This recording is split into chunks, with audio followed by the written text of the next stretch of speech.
அண்மை செய்தி. வடகிழக்கு முன்னெச்சரிக்கை நடவடிக்கையாக முதலமைச்சர் மு.க.ஸ்டாலின் ஆலோசனை நடத்தி வருகிறார். அது குறித்த ஒரு அண்மை செய்தியை தற்போது பார்த்து வருகிறோம். வடகிழக்கு பருவமழை முன்னெச்சரிக்கை நடவடிக்கைக்காக அமைச்சர்கள் மற்றும் அதிகாரிகளுடன் முதலமைச்சர் மு.க.ஸ்டாலின் ஆலோசனையானது மேற்கொண்டு வருகிறார். மேலும் விவரங்களோடு இணைகிறார் செய்தியாளர் பாரி கார்த்திக். வணக்கம் பாரி கார்த்திக், விவரங்கள்.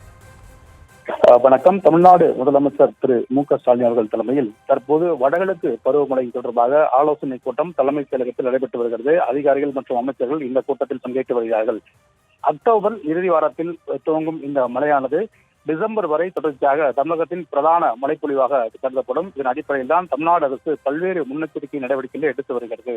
கடந்த ஆண்டுகளைப் போல தொடர்ச்சியாக ஒரே நேரத்தில் கூடுதலாக மழை பெய்தால் கிட்டத்தட்ட கனமழை என்ற அடிப்படையில் இந்த வருடம் இருக்கும் என்று எதிர்பார்க்கப்படுகிறது. அதன் அடிப்படையில் திடீரென்று இந்த மேகவெடிப்பு உள்ளிட்ட பல்வேறு விஷயங்கள் மக்களுடைய இயல்பு வாழ்க்கை பெரிய அளவு பாதிக்கப்படுகிறது. இதற்காக தமிழ்நாடு அரசு சார்பில் ஒவ்வொரு மாவட்டங்களிலும் பேரிடர் நிலைகள் மற்றும் பேரிடர் மீட்பு வீரர்களும் தயார் நிலையில் இருக்கிறார்களா, அதே போல தாழ்வான பகுதியில் இருக்கக்கூடிய பொதுமக்களை எவ்வாறு உடனடியாக அப்புறப்படுத்துவது மற்றும் மருத்துவ வசதி, கால்நடைகளை பாதுகாப்பது உள்ளிட்ட பல்வேறு விஷயங்கள் குறித்து தொடர்ச்சியாக இந்த ஆய்வுக் கூட்டத்தில் பேசப்படும்.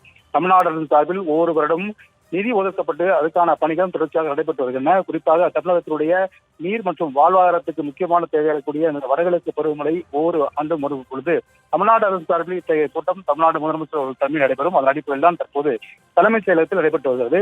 குறிப்பாக இந்த கூட்டத்தை பொறுத்தவரைக்கும் ஏற்கனவே தமிழ்நாடு அரசு சார்பில் வருகின்ற வடகிழக்கு பருவமழைக்கான நிதி ஒதுக்கப்பட்டு தற்போது முன்னெச்சரிக்கை நடவடிக்கையும் எடுக்கப்பட்டு வரும். அதன் அடிப்படையில் தான் இந்த ஆலோசனை கூட்டம் நடைபெற்று வருகிறது. தொடர்ச்சியாக மாவட்ட வாரியாகவும், அதாவது முதற்கட்டமாக முதலமைச்சர் தலைமையிலும், அதே போல அடுத்த கட்ட மாவட்ட ஆட்சியர்கள் தலைமையில் ஒரு கூட்டமும் ஒவ்வொரு மாவட்டங்களும் நடைபெறும். அதன் அடிப்படையில் தான் தற்போது தமிழ்நாடு முதலமைச்சர் தலைமையில் இந்த கூட்டம் வடகிழக்கு பருவமழை மற்றும் முன்னெச்சரிக்கை நடவடிக்கைகள் குறித்து விரிவாக ஆலோசிக்கப்பட்டு வருகிறது தலைமைச் செயலகத்தில்.